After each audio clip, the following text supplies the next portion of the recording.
جناب اسد قیصر صاحب، جاوید ہاشمی صاحب، افراسیاب خاٹک صاحب،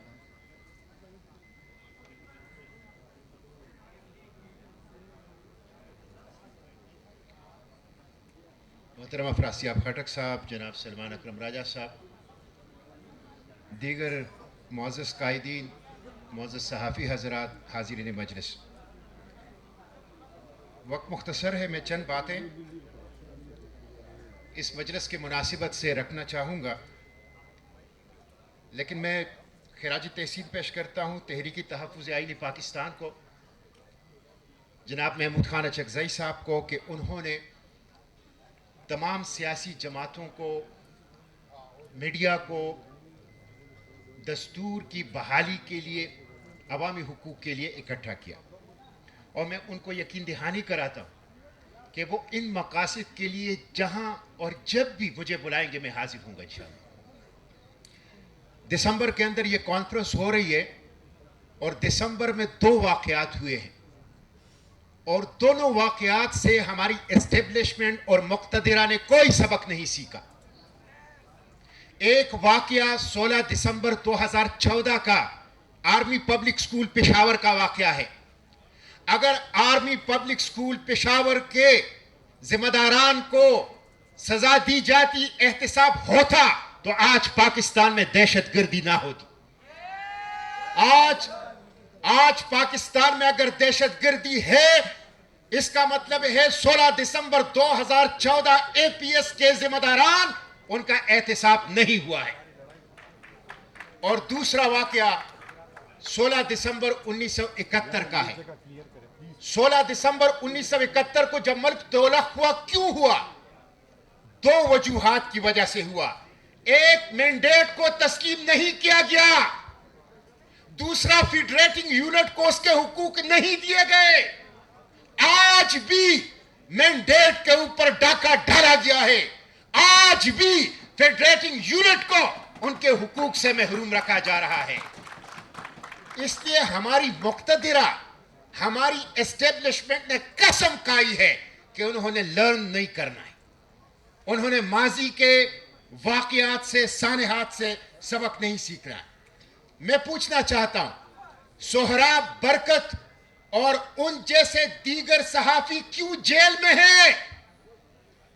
آج ایمنسٹی انٹرنیشنل آپ کے چہرے سے نقاب اتار رہی ہے۔ آج میڈیا کے لیے پاکستان گوانٹانامو بے بن گیا ہے۔ آج پریس ان چین ہے۔ آج اختلافی آوازوں کا گلا گونٹا جا رہا ہے، اور اس کے ساتھ صوبائی حقوق نہیں ہے۔ کیوں این ایف سی نہیں دیا جا رہا؟ کیوں لوگوں کو اپنی بجلی کا خالص منافع نہیں دیا جا رہا؟ کیوں 1 کروڑ سے زائد قبائل کو ان کی مالیاتی اور آئینی حقوق نہیں دیے جا رہے؟ اور اس کے ساتھ ساتھ اس وقت ملک کی جو معیشت کی صورتحال ہے، میں اس پہ کیا تبصرہ کروں گا؟ خود حکومت جن سے قرض لیتی ہے آئی ایم ایف، اس کا رپورٹ، اس کے لیے ایک چارج شیٹ ہے۔ آئی ایم ایف کے رپورٹ یہ بات بتاتی ہے کہ 6000 ارب روپے کا کرپشن ہو رہا ہے۔ آئی ایم ایف کی رپورٹ یہ بات بتاتی ہے کہ معیشت ڈوب رہی ہے۔ آئی ایم ایف کی رپورٹ یہ بات بتاتی ہے کہ پاکستان کی اکانومی پر کرپشن کے گہرے بادل چھائے ہوئے ہیں۔ شرم آتی ہے ہمارے حکمرانوں کو؟ یہ وہ ڈونر ایجنسی بتا رہی ہے جو آپ کی معیشت کو جس نے سہارا دیا ہوا ہے۔ بے روزگاری ہے۔ میرے نوجوان اپنی ماں بہن کا زیور بیچ کے، ٹریکٹر بیچ کے، 5 مرلے کا گھر بیچ کے انسانی سمگلروں کو پیسے دیتے ہیں، اور سمندروں میں مچھلیوں کے خوراک بن رہے ہیں۔ اور جو قانونی راستے سے ایئرپورٹ سے جاتے ہیں، ان کو آپ ایئرپورٹ پر بے عزت کر رہے ہیں، ان کے پاسپورٹ پاڑ رہے ہیں۔ یہ آپ ملک کے نوجوانوں کو کیا پیغام دے رہے ہیں؟ نہ ملک کے اندر ان کے لیے تعلیم ہے، نہ ملک کے اندر ان کے لیے روزگار ہے، نہ ملک کے لیے ان کے اندر عزت ہے، اور جب وہ باہر جاتے ہیں تو پاکستان کے ایئرپورٹ کو ان کے بے عزتی کے مراکز آپ نے بنا دیے۔ اور یہ سارے مسائل ہیں ملک کے، اور ان مسائل پہ پارلیمنٹ